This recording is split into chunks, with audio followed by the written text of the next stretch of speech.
தமிழகத்தில் அரசு பேருந்துகளின் பராமரிப்பு எப்படி இருக்கிறது, பயணிகளின் வசதிகளையும் பாதுகாப்பையும் மேம்படுத்த என்ன செய்ய வேண்டும் என்பது குறித்து கன்னியாகுமரி மாவட்ட மக்கள் தெரிவித்த கருத்துக்களை பார்க்கலாம். சிட்டிக்குள்ள இப்போ நல்ல பஸ்ஸஸ் புது புது பஸ்ஸஸ் எல்லாம் ஓடுறத பாக்குறேன். ஆனா நான் வில்லேஜஸ்ல நான் பழைய பஸ் ஓடுறதையும் பார்க்க முடியுது.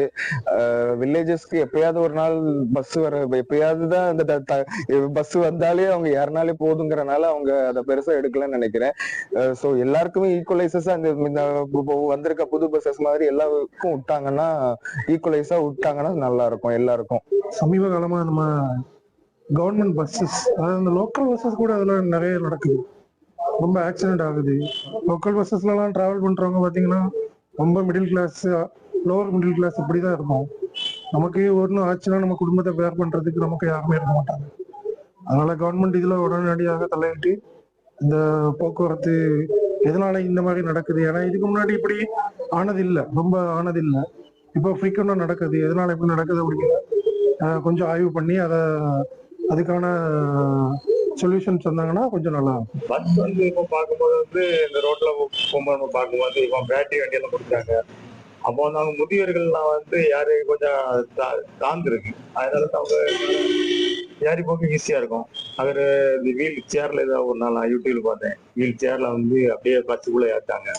அது அவங்களுக்கு கொஞ்சம் பிரயோஜனமா இருக்கும். ஏன்னா கீழே இறங்கி ஊந்து போறது போதாது. அதே அவங்க நேர வண்டிக்குள்ள அந்த வீல் வண்டியிலே போய் ஏறி அப்படியே இறங்கி போகும்போது அவங்களுக்கு அது பிரயோஜனமா இருக்கும். நல்லா பண்ணிருக்காங்க. பஸ்ல எந்த பிரச்சனையும் இல்லை. ஆனா அந்த சோப்பு பஸ் இருக்குல்ல, அந்த சோப்பு பஸ் அது பழைய பஸ் தான். அதுல கொஞ்சம் லீக் இருக்கதான் செய்யுது, மழை தண்ணியெல்லாம் ஒழுவதான் செய்யுது. மற்றபடி பஸ்ல எந்த பிரச்சனையும் இல்லை. அதுக்கப்புறம் என்னன்னா, நம்ம பஸ்ல போன நேரம் ஃப்ரீ பஸ் எங்களுக்கு பிரயோஜனமா இருக்கு. அதெல்லாம் கரெக்டா இறக்குவாங்க. பஸ் ஸ்டாப்லயே நிக்காங்க. ஆனா இப்போ இந்த வழுக்கம்பர ஏரியாவை பொறுத்தளவு நம்ம சகாயபுரம் ஸ்டாப். அப்ப நம்ம அங்க வழுக்கம்பரில இருந்து இங்க கிராஸ் பண்ணி இங்க வரணும். வர நேரம் இந்த கன்னியாகுமரி ரோட்ல இருந்து பஸ் வரும்.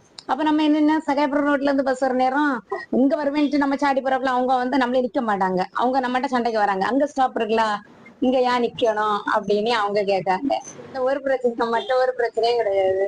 அப்போ பஸ் எப்போ போயிட்டு இருக்கு, அந்த டைமுக்கு பஸ் வந்துட்டு இருக்கு, பிரச்சனை இல்லை. ஆனா இதோட கொஞ்சம் கூட இதா இருந்தா நல்லா இருக்கும்.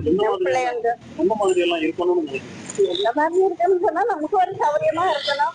அந்த பஸ் ஸ்டாண்ட் இல்ல, அந்த பக்கம் பஸ் ஸ்டாண்ட் இல்ல, நின்னுதான் அந்த வெயில நின்னுதான் பஸ் ஏறல இருக்கணும். காத்துட்டு இல்ல,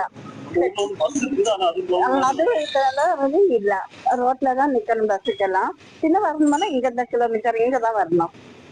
எனக்கு சொந்த ஊர் மாட்டாண்டா, நான் இங்க வரணும். பஸ்ஸுக்கு நல்லா இருக்கு, நான் போகும்போதெல்லாம் நல்லா இருக்கு. ஆனா எந்த பிரச்சனையும் இல்லை. மழை நேரத்துல எல்லாம் சின்ன கார் செட்டில இருந்தாலும் பிரச்சனை.